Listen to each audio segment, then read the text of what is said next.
안녕하세요. 신갑준 간사 28번째 시간이 되었습니다. 하스몬 왕조 시절 초기 바리새파는 대단히 정치적이었습니다. 힐카누스의 모친이 안티오코스 에피파네스 사건 때 포로로 잡혀간 적이 있으므로 아마 이것은 더럽혀진 여인이라는 뜻이겠죠. 그러므로 힐카누스가 왕으로는 적합하지만 대제사장으로는 적합하지 않다는 점을 지속적으로 지적하며 비판적인 입장을 고수했습니다.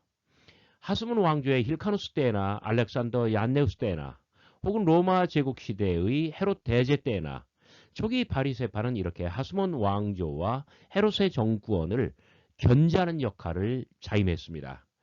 그러다가 예수님 탄생 전에 조금 전에 힐렐이라고 하는 대랍비가 바벨론에서 돌아와 팔레스타인에서 율법을 가르치며 바리새파의 정체성이 완전히 바뀌게 됩니다.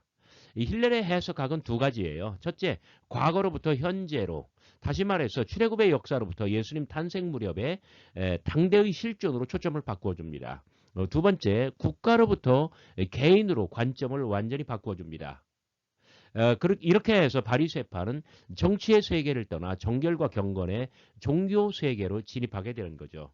예수님께서 공생의 사역을 하시면서 바리새파와 그토록 많이 부딪혔던 것은 바로 이 기간 중기 바리새파 때입니다. 자, 모든 관심과 실천이 정치로부터 종교로 바뀐 이 중기 바리새파의 구체적인 모습들 저와 함께 살펴보도록 하겠습니다.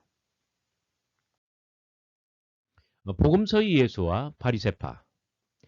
복음서에서 예수님은 바리새인들과 거세게 부딪힙니다. 식탁 교제, 금식을 왜 하지 않는가? 안식일에 왜 사람을 고치는가? 안식일을 폐기하려고 하는 것인가? 또 장로들의 유전 이런 등등의 문제로 지속적으로 예수님과 바리새파가 아주 거세게 부딪혀요. 그러니까 예수님의 어떤 필생의 라이벌은 다른 사람들이 아니라 바리새파 사람들이라는 거예요. 자, 예수님의 가르침과 하나님 나라의 이해는 하나님의 무한한 사랑과 용서, 포용, 어떤 태도와 행위의 자유분방함 이런 것들이 예수님의 어떤 그 특징이고 예수님께서 말씀하시는 하나님 나라의 굉장히 중요한 내용들이 될 거예요. 거기에 비해서 바리새파는 제의적 정결이에요. ritual purity.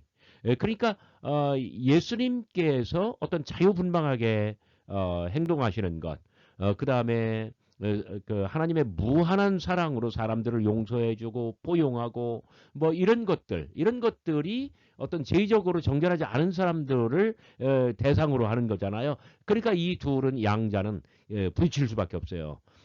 예수님의 하나님 나라와 바리새인들의 제의적 정결은 서로 상반된 어떤 핵심 이데올로기라는 겁니다. 자, 복음서에 등장하는 바리새인들의 이러한 모습은 하수문 시대의 바리새인들 모습과 너무나 다릅니다.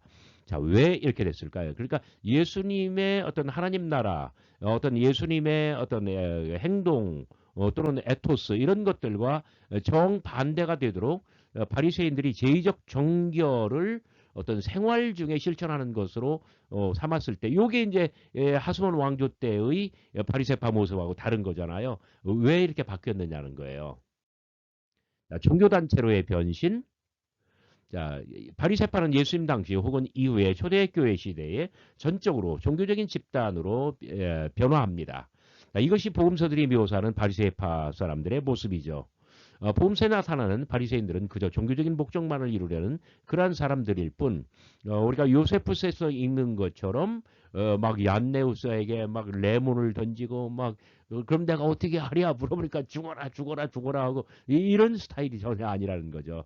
자, 왜 바뀌었느냐는 거예요. 하스본 왕조 때의 강력한 정치 결사체로부터 예수님 당시 순수 종교단체로의 대전환은 대랍비 힐렐이 바벨론에서 팔레스타인으로 돌아와 활동하였기 때문입니다. 힐렐 반드시 이번 강의에 그 주목하고 그리고 또 지속적으로 기억해야 할 이름입니다. 자, 예수와 부딪힌 바리새파는 힐렐 이후의 바리새파입니다.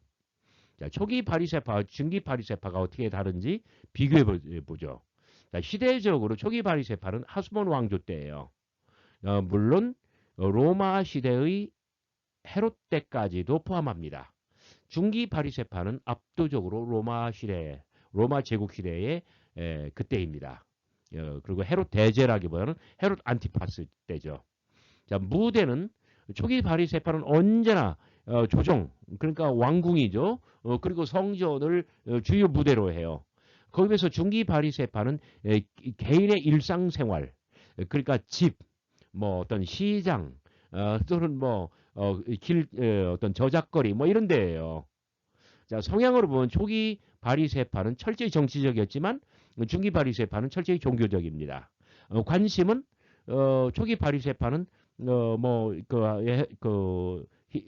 하스몬 왕조가 됐든 아니면 로마 제국 시대의 헤롯 대제의 정권이 됐든 정권을 견제하는 거예요. 거기서 중기 바리새파는 완전히 제의적 정결, 개인 생활에 있어서 이 개인 생활에 있어서 제의적 정결을 어떻게 실천할까? 이것이 중기 바리새파의 관심이었습니다. 랍비 힐렐의 귀환과 논쟁. 힐렐이라고 하는 대랍비가 유대인 율법사였는데 그는 바벨론에서 돌아와 팔레스타인에 학파를 세웁니다. 학교를 세웠다는 뜻이에요. 제가 여기 연도를 굉장히 강조했습니다. 기원전 50년부터 기원 후 20년까지. 그러니까 주님 탄생하기 전에 50년을 살고 그 다음에 주님 탄생하신 후에 그러니까 예수님께서 20살까지 살았다는 거예요. 그러니까 예수님보다 나이가 50세가 많은 사람이에요. 그렇게 기억하시면 좋겠어요. 그러니까 대략 예수님보다 한 세대 내지 두 세대 전 사람이에요. 근데 요 연도가 중요한 것은 왜 그러냐면은 예수님께서 공생의 사역을 30년에 하셨다고 한다 할 경우 그 힐렐이 바리새파와 유대교 전체에 완전히 판을 새로 깔고 구조를 바꿔놓았다는 점이에요. 이제 그 구조와 예수님께서 부딪히며 활동을 하셨기 때문에 요 연도가 중요한 거예요. 힐렐은 예수님보다 몇 세대 전 사람, 두 세대 내지 한 세대 전 사람입니다. 자, 이후 힐렐 학파와 샴마이 학파 사이에 라이벌 관계가 형성이 됩니다. 두 학파는 대조적이었고 치열하게 논쟁합니다. 율법 논쟁을 힐렐 학파와 샴마이 학파가 무지무지하게 아주 거세게 율법 논쟁을 벌여요. 그 둘은 굉장히 대조적이었습니다. 율법을 해석할 때 샴마이 학파는 엘리트 위주의 높은 수준을 요구했고 엄격하며 단정적이었습니다. 그러니까 율법이라고 하는 건 뭐예요? 모세가 이스라엘 백성을 이끌고 출애굽을 하는 과정에서 시내 산에서 여호와 하나님으로부터 받아서 팔레스타인에 들어가서 이 사람들이 어떻게 살아야 할 건가 거기에 대한 어떤 그 규정, 헌법, 민법, 상법 뭐 이런 모든 것들 다 만들어 놓으신 거잖아요. 그런데 이그 힐렐이라고 하는 사람은 이 바벨론 디아스포라를 경험한 사람들이에요. 경험한 사람이에요. 그래서 그의 율법 해석을 리버럴해요. 어떤 의미에서 자유주의적이란 말이에요. 그 다음에 어떤 인내심이 가득하고 관용적이죠. 그 다음에 어떤 사람들의 눈높이에 맞춰주고 왜 이런 차이가 발생하냐면 잘 보세요. 한국 사람들은 사람들 이쪽으로 오세요 부를 때 이렇게 손을 아래로 해요 아니면 위로 해요. 아래로 하죠. 이쪽으로 오세요 이렇게 불러야 돼요. 이리 와. 요거는 누가 하는 말이에요? 이건 조폭이 하는 제스처예요. 근데 서양 사람들한테 이리 오세요라고 하면 그 사람을 굉장히 모욕하는 거예요. 그러니까 한국 사람들이 이리 오세요라고 하는 것은 미국에 가서는 이리로 오세요 이렇게 불러야 한다는 걸. 자, 요게 바로 뭐냐면 문화의 차이잖아요.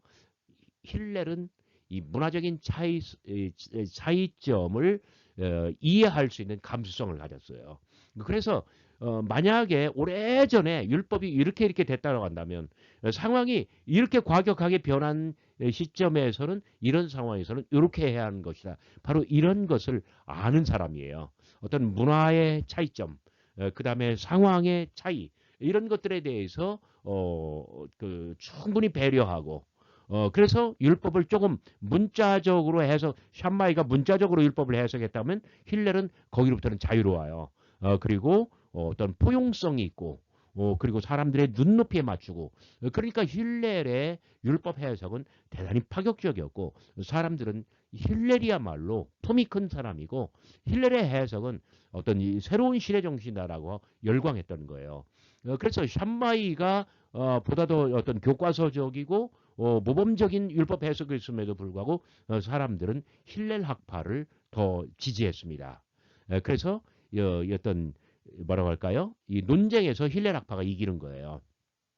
자, 비교해 봅시다. 샴마야 학파는 국내파, 힐렐 학파는 해외파. 샴마야 학파는 율법 해석은 문자적이고 힐렐 학파는 상황적이고 상황이 이렇게 바뀌었으면 요게 맞다는 거예요. 그러니까 예를 들어서 칼은 나쁜 것이다라고 했으면 그렇게 돼 있으면 문자적으로 그런 나쁜 거예요. 뭐 세상의 모든 칼은 나빠요. 근데 힐렐은 이렇게 말할 거예요. 의사가 든 칼은 그러니까 수술할 때 유용하다. 장수가 든 칼은 나라를 구하는데 필요하다.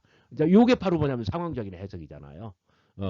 그 샴마야 학파의 율법 해석은 보수적이고 엄격하고 그리고 단호합니다. 거기에 비해서 그 힐렐 학파의 힐렐의 율법 해석은 자유롭고 이해심이 가득하며 어떤 관용으로 가득하고 대단히 개방적입니다. 이렇게 아주 굉장히 대조적이에요. 이런 그 논쟁에서 힐렐 학파가 이겼다는 점이에요. 자, 힐렐 학파의 기여. 힐렐 학파가 라이벌 관계, 경쟁, 논쟁에서 이깁니다. 힐렐 학파는 유대 전쟁이라는 대재앙 후에 샴마야 학파로부터 유대교의 주도권을 완전히 넘겨받습니다. 물론 힐렐의 이 사망이 몇 년도라고요? 20년도, AD 1세기 20년, 예수님 공생이 시작하기 10년 전. 그러니까 그때 완전히 힐렐은 뭐랄까요? 율법 논쟁에서 주류를 차지했고 그리고 그 여파가 유대전쟁 이후에 그러니까 후기 바리새파를 결정하는데 결정적으로 역할을 한다는 점이죠. 가장 중요한 점은 힐렐의 해석이 율법의 준수를 제사의 영역으로부터 그러니까 이 나라의 영역, 국가의 영역으로부터 그다음에 성전으로부터 분리하여 일상생활, 개인의 영역으로 초점을 바꿔줬다는 점이에요. 그런 면에서 율법의 민주화라고 평가를 할 수가 있습니다. 자, 이것이 바리새파의 변신과 발전에 지대한 영향을 끼쳤습니다. 어떻게요? 한마디로 말하여 성전제사가 없는 그러나 철저히 헬레니즘화된 종교운동체로의 전환이 바로 그 요체입니다. 놀라운 전실의 핵심은 무엇일까요? 바리새파의 묵시적 메시아적 기대는 기본적으로 하시dim 운동으로부터 왔죠. 그래서 어떤 종말론적으로 마카비 독립운동에 가담했어요. 모든 하시딤이 바리새파는 그 하시딤 운동을 뿌리로 하죠. 그러나 하시딤적 개혁이나 초기 바리새파의 정치적 성향과 달리 그들에게 묵시적 기대의 완성은 더 이상 정치적 목표의 성취가 아니었다. 여기서부터 어떤 일반 하시딤 내지는 하스몬 왕조와 바리새파가 이제 길을 갈라서게 된다는 점이죠. 자, 그건 오히려 이스라엘이 완전하게 율법을 성취한 것과 관련되었다. 자, 힐렐의 해석학 첫 번째는 뭐냐면 자, 첫 번째 해석학은 과거로부터 현재로 초점을 바꾼다는 점이에요. 자, 힐렐의 이른바 자유주의란 한마디로 말하여 인간이 모세의 옛 율법을 새 시대의 변화된 상황에서 어떻게 지킬 수 있는가 하는 가르침이다. 자, 모세의 옛 율법 이것은 과거죠. 그런데 지금 그러니까 모세로부터 막 1000년 이상 시대가 변했어요. 자, 새로운 시대. 막 알렉산더가 지나갔고 그다음에 셀류커스가 또 도래했고 막 마카비 그 안티오코스 에피파네 4세에 아주 가증스러운 그 오염이 있었고 마카비 혁명이 있었고 막 얼마나 시대 변화가 커요. 그렇다면 상황은 정말 과격하게 극단적으로 바뀌었어요. 그렇다면 변하지 않는 모세의 옛 율법이 변화하는 이런 상황에서 어떻게 지켜질 수가 있는가? 이것은 굉장히 펀더멘탈한 근본적인 물음입니다. 힐렐은 여기에 대해서 답할 준비가 돼 있는 사람이에요. 샴마이는 그렇지 않습니다. 율법이 이렇게 돼 있으면 그냥 그렇게 하라는 거예요. 샴마이는 그런 면에서 대단히 보수적인 거죠. 자, 그것은 율법의 준수를 새로운 상황에도 가능케 하려는 의도. 힐렐 학파는 고대의 율법은 새 시대에도 유효하도록 기록되었다는 것을 전제합니다. 그러니까 시대가 아무리 바뀌어도 과거에 이렇게 돼 있으면은 그 법정신이 지금 변화된 상황에서는 이렇게 하는 것이 법정신을 추구하는데 옳다. 그것을 말하는 거예요. 자, 힐렐의 첫 번째 해석학은 과거로부터 현재로. 어떤 과거는 이것은 결정되어 있는 거예요. 현재는 계속 변화무쌍하게 변화의 과정 중에 있는 거예요. 어떻게 이 변화라고 하는 상황이라고 하는 이 변수에 어떤 부동의 어떤 율법을 적용시킬 수 있냐. 이것이 힐렐의 첫 번째 질문이었습니다. 이 대답을 어떻게 했을까요? 그것은 하가다와 할라카입니다.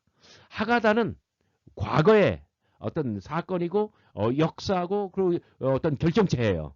할라카는 이것은 끊임없이 변하는 어떤 현재 진행형이고 이것은 실존입니다. 구체적으로 볼까요? 하가다가 출애굽의 이야기 대서사시예요. 여호와 하나님께서 어떤 불붙는 가시 떨기 나무에서 나타나 그 호렙산을 위해서 모세에게 불렀습니다. 모세야, 모세야, 내 백성으로 가게 하라. 자, 이 출애굽의 거대한 이야기가 바로 하가다예요. 거기서 할라카라는 말은 할라카는 뭐냐면은 사람이 어떻게 행해야 할까? 여기 행한다는 말은 걸어간다는 거죠. 이 하가다는 이야기라는 뜻이고요. 할라카는요, 걸음이라는 뜻이에요. 걷기, 보행이라는 뜻이에요. 자, 과거의 역사가 이렇게 되어 있다고 한다면 하나님께서 일으키신 위대한 구원의 역사가 구원의 대서사시가 이렇게 한다면 그리고 그때 어떤 율법을 주셨다면 지금은 할라카 그 구체적인 조문의 법정신을 어떻게 걸어갈 때에 잘 지킬 수 있느냐. 이게 바로 할라카의 물음이에요. 하가다와 할라카. 하가다는 결정되어 있는 것, 할라카는 끊임없이 변형되는 것. 그래서 힐레락파의 해석학이 바로 할라카라고 할 수 있다고 한다면 그것은 변화된 새 시대의 율법의 조문들을 어떻게 적용하고 지켜내고 할 수 있느냐에 대한 논증과 반증의 토론입니다.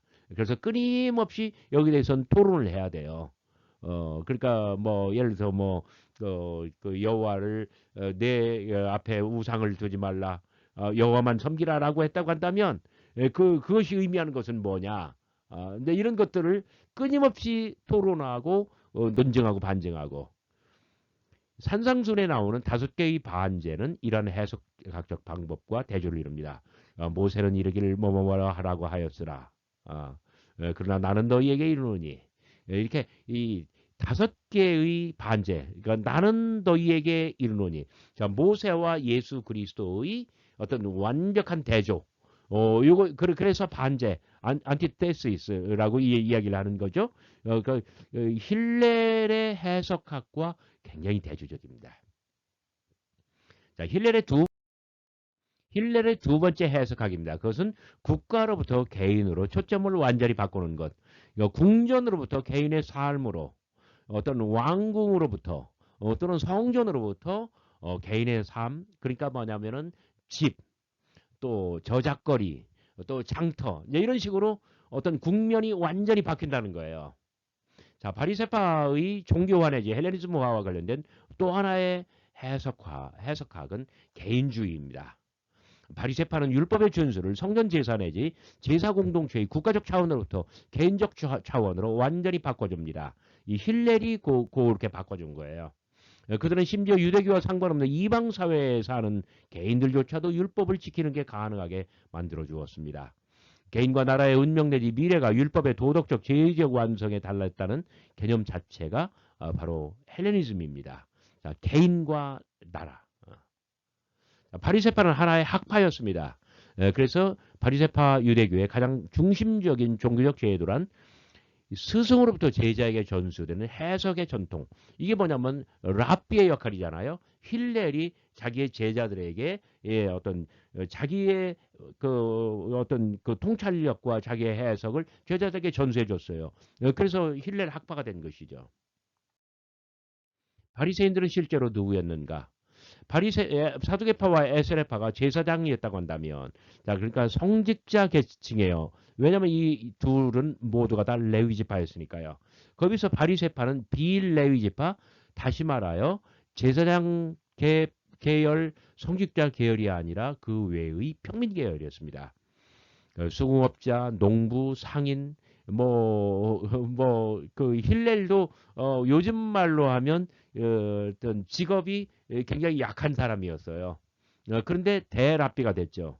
자, 제사장을 랍비가 될 수 없었지만 이런 사람들 중에서 직업과 관계없이 귀천과 관계없이 물론 귀천과 관계가 없는 건 아니겠네요. 뭐 이렇게 근본적으로 부정한 사람들은 안 되니까요. 이들 중에서는 랍비가 많이 나왔습니다. 그들은 유대와 갈릴리 도시와 시골 어디에서나 거주했습니다. 그래서 이런 외적인 조건들은 바리새파가 될 수 있느냐 없느냐, 랍비가 될 수 있느냐 없느냐와 무관하다는 점이에요. 바리새파는 그 안에서 몇 개의 학파로 나뉘어 존재했습니다.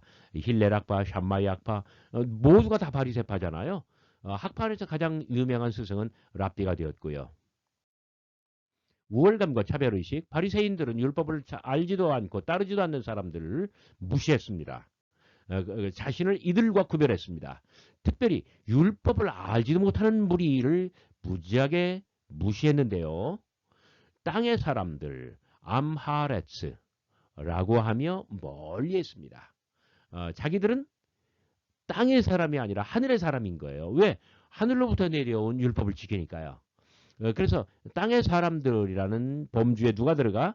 세리, 죄인, 창녀, 타락한 사람, 이방인들 이런 사람들은 율법을 알지 못하는 땅의 사람들이기 때문에 율법을 지키지 않는 사람들이기 때문에 멀리하는 거죠. 아주 무시하는 거죠. 그들을 멀리하는 거예요. 반면에 예수님께서는요. 레위의 지방에 들어가셨을 때 레위도 세관원에서 부르는 사람 아니에요? 어떤 세리, 죄인들이 가득했다는 거예요. 그러니까 예수님과 바리새파는 이 중기 바리새파는 부딪힐 수밖에 없는 거예요. 자, 그들은 가급적 같은 바리새파 사람들끼리 물품을 구입하고 거래를 했다. 왜? 율법에 따라 11조를 드린 물건이기 때문에 사도 돼. 구입을 해도 돼. 그런데 그렇지 않은 사람에게 사면은 11조를 안 드린 물건이기 때문에 부정할 거예요. 공동 식사도 왜 하는 걸까요? 자기들끼리 하면 음식이 정결하고 삶이 거룩해지니까요. 그래서 정결의 계명을 잘 지키기 위해서 이런 행위를 했던 거예요. 자, 여기에 중요한 하나의 어떤 의미 코드, 어떤 코드가 나타납니다. 바리새파는 어떤 사회적으로 개방적일까요? 폐쇄적일까요? 폐쇄적이죠. 선민의식으로 가득하죠. 같은 유대인 내에서도 자기들은 정말 택함받은 사람이죠. 거기에 비해서 같은 유대인이라도 이런 사람들은 다 아주 같잖아요. 정말 사람으로 취급하지 않아요. 그래서 이런 사람들을 멀리하고 아주 경계하고 이 사람들하고 조금이라도 접촉을 하면 재수 온 붙는 거지. 그렇잖아요. 거기에 비해서 예수님은 완전히 개방 코드잖아요.